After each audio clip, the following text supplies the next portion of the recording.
espaço desta vila, precisamente porque aqui nós percebemos logo a quantidade de histórias, ou seja, nós podemos imaginar o que é que terá acontecido ou o que poderá ainda acontecer. Eu penso muito espacialmente, aliás. Gosto muito da ideia de repente nós estarmos no meio da cidade e entrarmos por uma porta pequenina e de repente está ali um mundo, quase como se fosse no subterrâneo, um mundo à parte. Tem uma parte trágica, não é? A ruína significa que alguém abandonou um espaço. É quase como que alguém que abandona uma pessoa, não é? E a pessoa fica em ruínas. E, portanto, há ali uma parte de histórias. Estão ali fragmentos. Para quem escreve, isso é muito estimulante.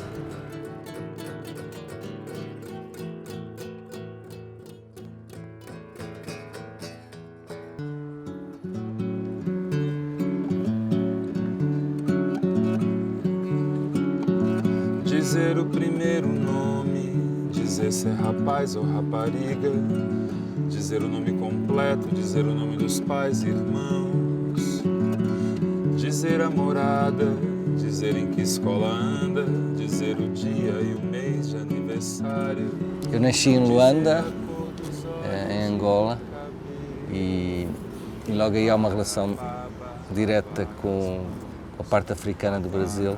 Tive uma infância muito exterior, apesar de ter lido bastante, jogava também futebol em Aveiro, que é uma pequena cidade de Portugal. E depois aos 18 anos é que fui para Lisboa e a partir daí comecei a ler e a escrever assim de uma forma muito intensa. Li e escrevi durante 10, 12 anos sem editar, quase uma disciplina de atleta, de me deitar cedo, levantar cedo.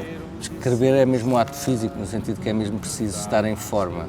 Eu sempre distingui o editar do escrever e, portanto, eu só comecei a editar, a publicar 15 anos depois de já ter vários livros. Quando editei logo 4 livros, muito diferentes uns dos outros. E isso talvez seja um dos meus caminhos. A ideia de que cada livro é um percurso diferente, tem uma forma diferente, quer chegar a sítios diferentes e costumo agrupá-los em famílias.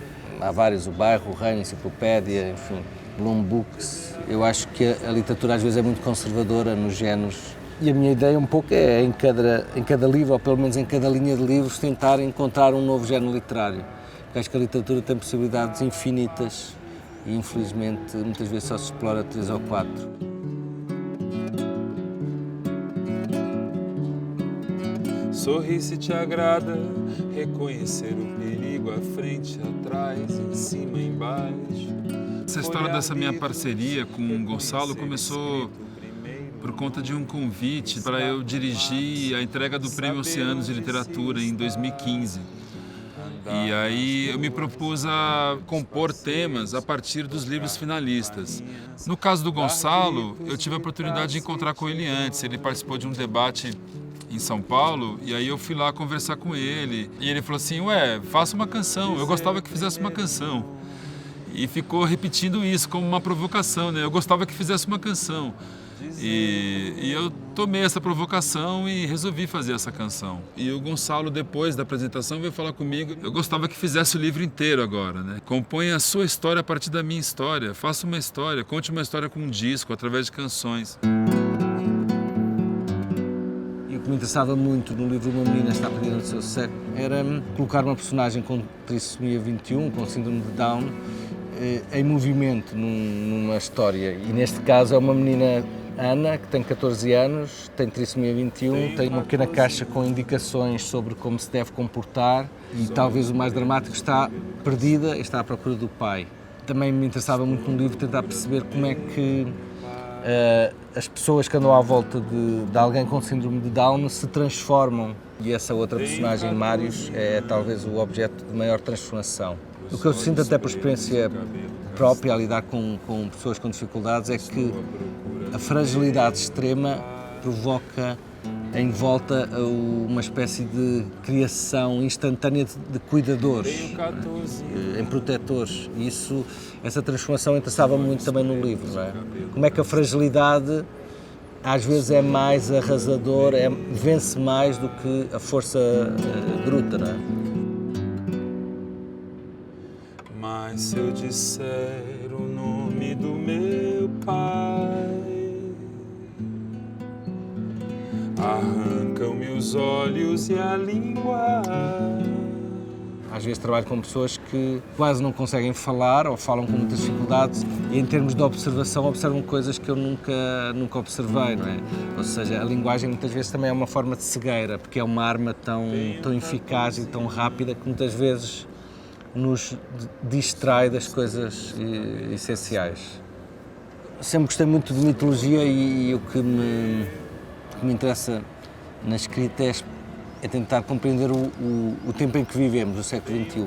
Interessa-me construir uma espécie de nova mitologia em que, por exemplo, as máquinas entram como seres importantes, não é? As mitologias clássicas, tínhamos os homens, os animais, os deuses, quer dizer, e as máquinas não apareciam. E acho que hoje, no século XXI, os grandes fenómenos, as grandes surpresas, os grandes desastres, quase todos vêm da tecnologia. E é interessante pensar nos novos medos que a tecnologia criou, não é? Por exemplo, o medo de estar sozinho, o medo de não poder comunicar com alguém.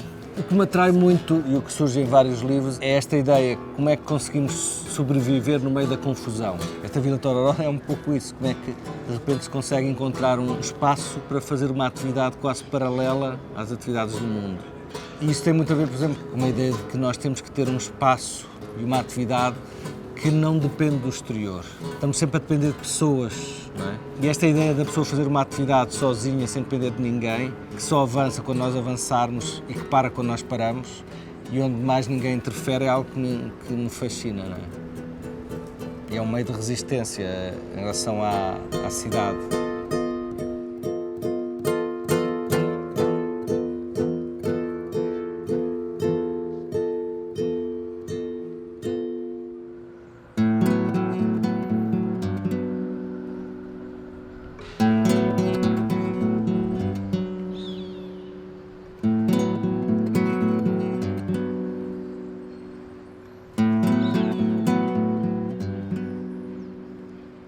Tenho 14 anos,